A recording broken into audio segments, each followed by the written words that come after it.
Hi, I'm Professor Katie Hind at Arizona State University and the founding director of March Mammal Madness. In this video, we will go inside the tournament to understand how combatants are selected, winners are determined, and the narrative play-by-plays are crafted by scientist narrators.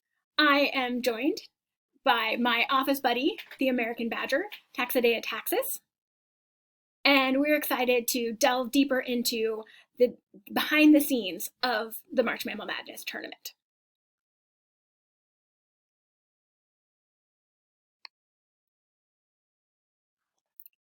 Importantly, March Mammal Madness involves the creative contributions of dozens of people.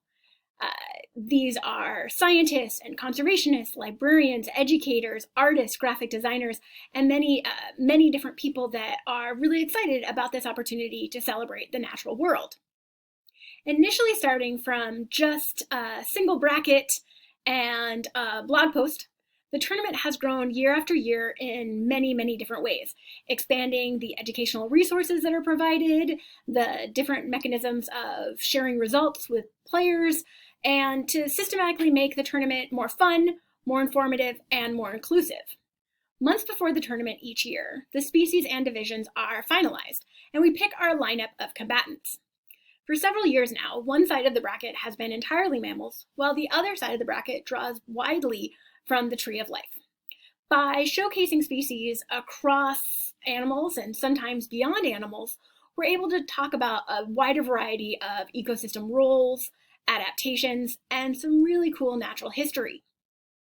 Oftentimes, species will be a combination of those that are likely to be familiar to players and others that they may never have ever heard of before. In this way, we're able to both showcase what is known and oftentimes a lot of new information. The seedings within division are assigned loosely based on animals' body weight, with predators punching a little bit above their weight given their adaptations for predation. Division teams of scientist narrators then sleuth more information about the different combatants' adaptations and skill sets for battle. Then, via a group discussion, we together estimate likely probabilities of the outcomes of the encounters within the specific battle habitats. We use a random number generator, or the One Ring, to then determine the specific outcomes. The use of the One Ring generates upsets approximately 20% of the time when we average it across tournaments. At times, we have been able to compare the scientist narrator predictions with the audience player predictions, and in general, the scientist narrators tend to be more conservative in our estimation of the likelihood of an upset. And the public players generally collectively giving greater chances to underdogs and dark horses, such as tardigrades and dandelions. Once the outcomes are known, the scientist narrators then dive deep into hundreds of years of scholarly literature on animal behavior, natural history, and ecosystems in order to craft a science-based story that explains the battle outcome and is delivered like an exciting dynamic play-by-play. The tournament typically features 65 species in 64 battles.